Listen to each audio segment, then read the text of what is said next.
Assalamu alaikum, урматтуу Тез кабардын көрүүчүлөрү, амансыздарбы, кандайсыздар?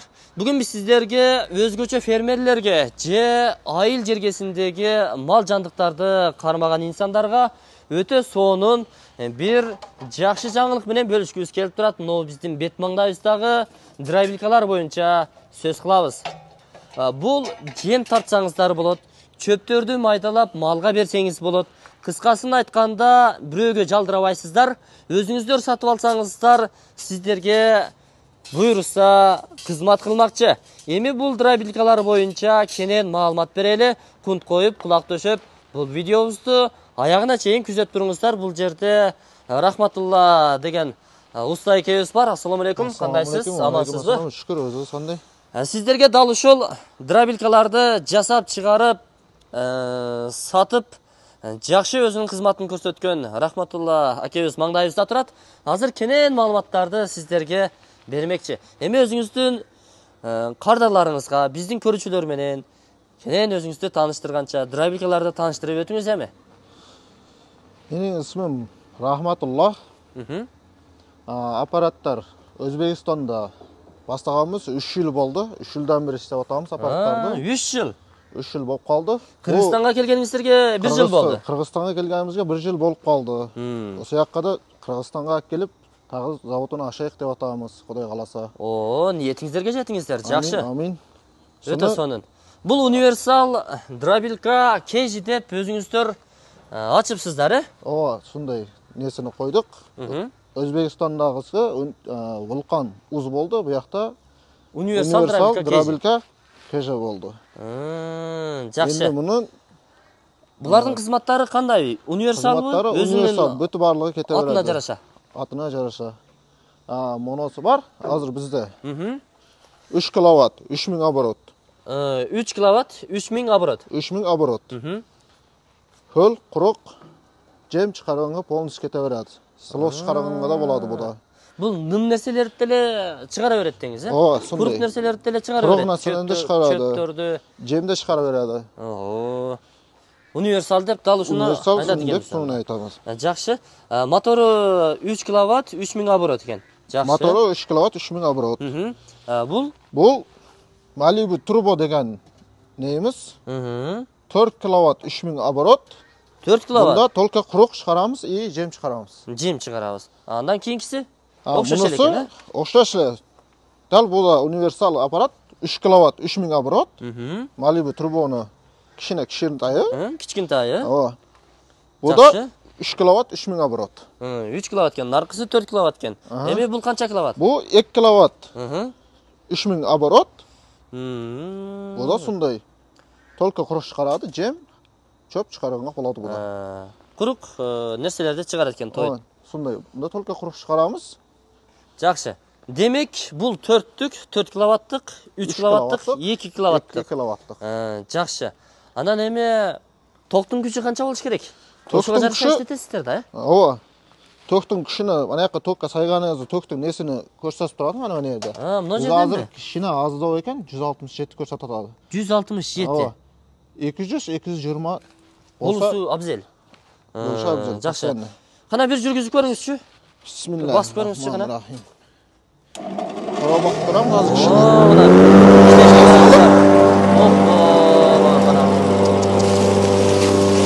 Мына урматтуу достор, азыр сезон башталды. Мына ушундай паяларды дагы сала берет экен.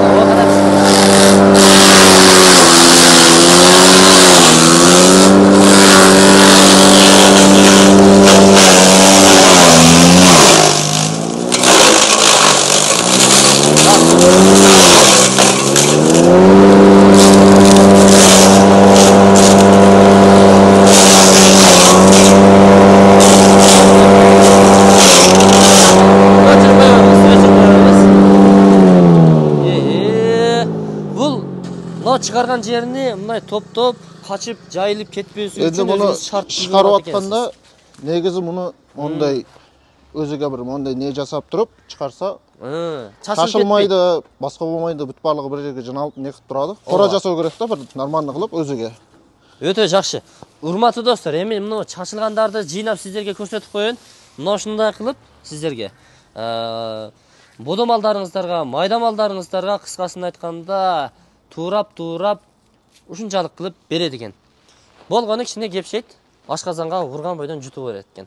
Жакшы, андан кийин 4 киловаттык 3000 обороттук бул кандай жем тартабызбы? Же мына чөптү тартабызбы? Чөп тартып көрөбүз. Бедени бир салып көрөлүчү. Бедени бир bakıp көрөбүз буда. Эми агабыз айтып атат, бул ток бир аз слабый экен дейт. 220-лык болгондо өтө сонун болот эле, азыр 160-тын тегерегинде болуп атат. Кана.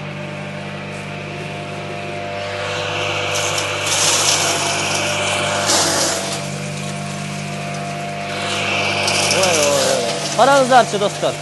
Караңыздарчы. Биз топ-сонун кылып койдук. Козулар жей турган кылып койдук, козулар. Караңыздар, кандай сонун. Биз илгери жазы деп коет эле.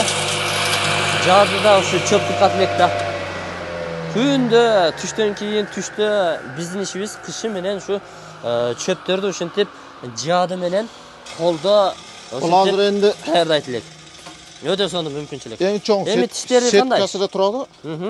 Одан да тагы кичираак, майдараак боло керек десе, онда сеткасы бар. Азыр мына чоңдон чыгыптыр да, эң чоң сеткасы ол. Онда сеткасы бар. Одан да майда кылып чыгарат да. Жемдей эле кылып коет экен да. Андан кийинкиси. Мононда мака чыгаранга болот, ярма кылып. Мака. Моносу да кебек чыгаранга болот. Ойбой, бул ун кылып тастайт уда. Un кылып салабы, Сондай 4 түрлүк сеткасы бар ар бириде. 4 түрлүк. Булар өзү менен кошо сатасыздар да, сондай. Ар бириге запаскасы бар. Анан эми бул тиштери кандай? Тиштери мына баягы касилкенин тиштери экен, Булар касилка, монолор менин рессолодан болгон. Рессор, Тиштарга 1 жыл 2 жылга дейин гарантиясы бар. Лазерде кесилады, өзүнө өзү өткүрлөп бара берет, иштеген сайын. Жакшы. Анан эми булардын моторуна канчалык гарантия бере аласыздар? Булардын моторуга 3 жылдан бери Өзбекстанда иштеп атабыз. Мисалы саткан болсок, гарантия бермегенбиз, бирок эч кайерден жалп башка болгон жок. 3 жылдан бери эч кандай не болгон жок. Эмне себептен гарантия бербейсиздер? Моторга энди ар ким ар түрлүү төктө иштетет. Бироолор мисалы тыгып салышы мүмкүн, башка болушу мүмкүн. Тыгы аз болуп калып, күйүп калуу мүмкүн. Şu sebepten motorga garantiya bere almaymiz. Dostlar, motorga garantiya berip etken sebebi sizlerge ушул бойдон өткөрүп береткен кээ бир инсандар жанагы айыл жеринде аз токто бул жагына тыгып иштетсеңиздер шашып. Анда мотор бир аз кыйналып калышы мүмкүн экен, бузулуп калышы мүмкүн экен. Кээ бирөө эми көп ток болгондо басымдуу кылып моторго күч келтирип алышы мүмкүн экен. Ал жагына гарантия берип кеткен, бирок тиштерине 2-3 жыл гарантия берет экен. Жакшы. Бул 3 киловаттык, Бул 3 киловаттык. Тартабыз. Bundan saman press чыгарып көрөбүз, кичине пробага. Саман. Азыр эми бизде кыргыздар бардыгыбыз, эми кыргыз эмес, эми бардык эле элдер, мал кармагандар мака тартат, буудай, арпа тартат, ушундай саман пресстерди тартат, бедени тартат, паяны тартат. Ошентип малдарын, кой эчкилерин ушинтип багышат. Кана бир салып көрүңүзчү? Бисмилла.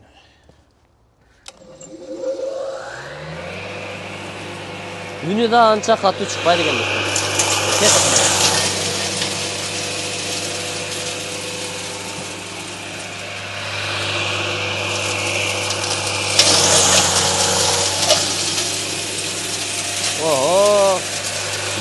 Майдалап салат экен.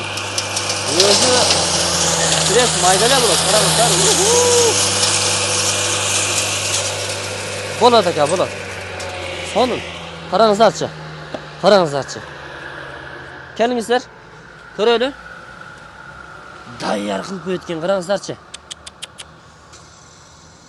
Бул видеону эгерде кой эчкилер, уйлар, букалар көргөндө жегиси келип тамшанып көрүп атса керек эле, бирок андай эмес. Алар телефон көрбөйт да. Караңыздарчы, сонун мүмкүнчүлүк. Ушунчалык майда кылып чыгарып койт дейсиздер. Сонун. Анан эми чыгарганда прессти мисалга ушундай эле берсаңыз прессти. Бұда болмай қалды дегенде 30-40% отходқа шығып кетеді. Отходқа шығып кетеді. Мұндай қылып, кішкене су мұнан жібітіп, кебектен кішкене сөгіп қойып берсеңіз, отход шықпайды бұда. 100% бұт барлығын жеп бітіріп салады. Ооба, ең тура. Бұл жанағы жемге қосып берсең, Кәдімгі жібітіп берсең, соным болады. 100% оны отход шығармай жия салады. Андан кейінгісі? Енді мұндан кейінгісі 2-2 киловатт, 3000 оборот. 2 киловаттық 3000 оборот екен. Бұда ондай мәкәмілан бұдайды жем қылып шығарып, проба қылып көреміз. Бұны қайсыл жерден тартылады енді? Легировкасы бар. Оны легировкасы бар. Әрі бері бұрасаңыз, бұл ашылып жабылады. Осы Ашылып жерден өзі қанша не керек болса, содан легировка қылып шығарып не қылсаңыз болады. Азыр енді мұны жерге таштаймыз ба, қандай болады? Жоқ, бұл жерден мәккәні бүтінінше дүмбіліменен тастаса болады. Мардегіменен? Мардегіменен тастаса болады бұл жерден. Салып қоя деген сөздер. Мына яқтан осындай қылып, бұдайымлан мәккәні осы жерге толып салып алып, даяр данды салып алып, легировка қылып шығарып не қылса болады. Бұны шығарып атқанда Қане ерге мүшек кигізіп алсақ, тағыз жақсы болады. Өте соны. Мүшек тейшіге не олар еді. Жақсы. Құрметті достар, азыр 1 минут. Сіздерге көрсетейін. Мұны регулевка деді ғой, азыр көрінбей жатады. Мұны жеріне көрсетіп қойылы. Мынаны тиіп тұрып, секейін açып, қайра жабып, егер толық ашып қойсаңыздар дағым болады екен. Қысқасы ушул жерден регулевка қылады екен да. Эми жандыра беріңіз. Көрөлүчү. 5000. Hoppa. Ya bismillah. Ketdi. Ayıldağlar. Öte içinde turgan buyun eken da bu. Ketdi buna. Men de bir daha alıp ayılga salıp ere toksayım tuganda. Bana cevap veriңizçi. Görölüçü.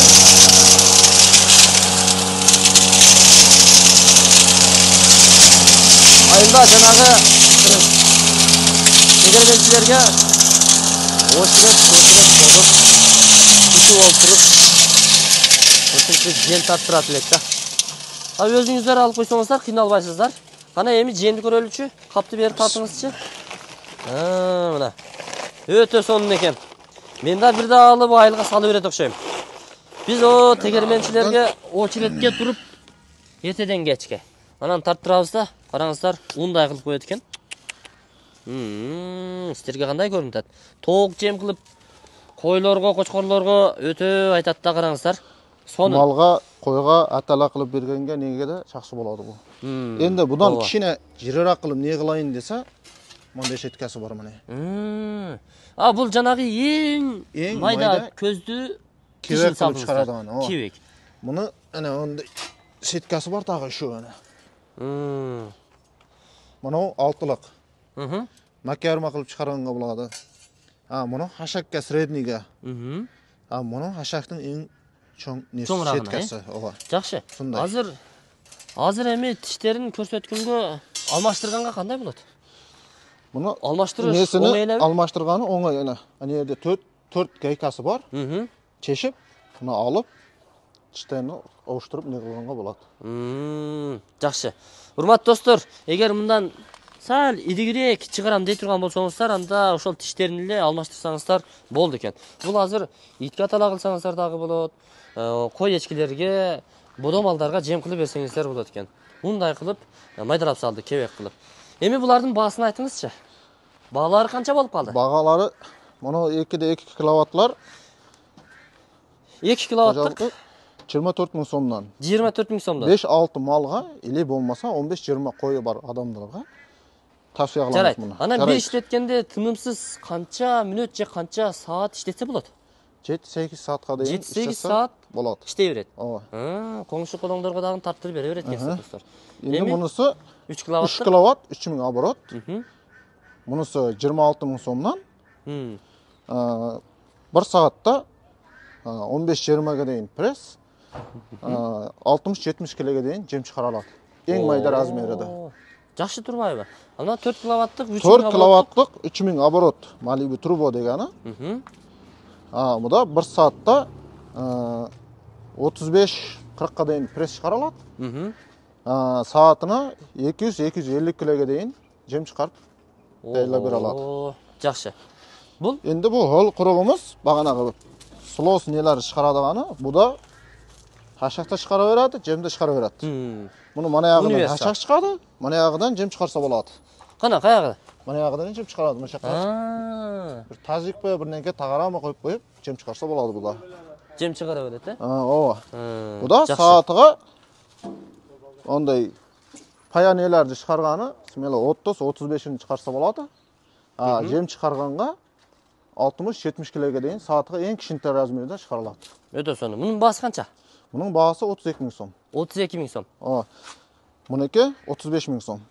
32 000 сом? 32 000 сом. Бұл 35 000 сом. 35 000 сом. 26 000 сом. 24 000 сом. 2 000 Endi сом, 4 bu 000 сом Malibu, ayırması varken. именно ушуну Malibu turbosu бар mana yoqda mana. Жоқ, mana 3 kilovatlik. 3 kilovatlik. Bunisi Malibu turbonu 3 kilovatligi. Bunisi 3 kilovatlik. 2 kilovatlikdan 3 kilovatligi. Misaliga 10-15 malı бар, bo'lmasa 40-50 qo'yi barlarga sudan tavsiya qilamiz. Өте сонын, жақсы. Анан эми муну көтөрүп деле нары бери жылдырыш оңайлы болсо керек. Канча килограмм чыгат? Оңайлы, bir адамга смело көтөрүп кетсе болот, брат. Жеңил. Көтөрүп нары бери жылдырып. Нары бери жылдырып не кылганга болот. Bir адамга болот. Жақсы. Өте сонын. Бааларын дагы айтып көрсөттүк. Мына жакта паяны, любой нерсени киргизе береткенсиздер, жем дагы тартыра береткенсиздер. Анан бул жанагы силосудан дей турган болсоңуздар, ным нерсени дагы, ным чөптөрдү, паяларды дагы тарта береткен. Жанагындай мардек салса дагы боло береби? Болот. Мардакты мына жактан салса болот. Мына жакта. Мына ушул тешикте. Отдельный бүт барлыгы да запасный трубалары бар да мондай. Ана. Жем чыгарып атканда аны обязательно ондай кылып салып. Комплект. Мардакты мына жактан салынады. Азыргыдай макка менен будайды салып, мына жактан легировка кылып, жасап, не кылып турса болот буда мына. Өтө соны. Жакшы.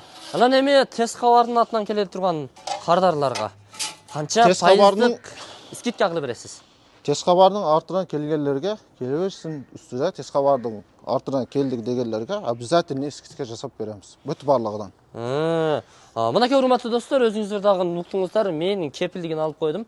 Тест кабардан көрүп заказ бере турган болсоңуздар, сөзсүз скидкасы бар. Эгер скидка кылбай турган болсо, анда биздин комментарийге жазып коесуздар. Анан Кыргызстан боюнча жеткирүү барбы?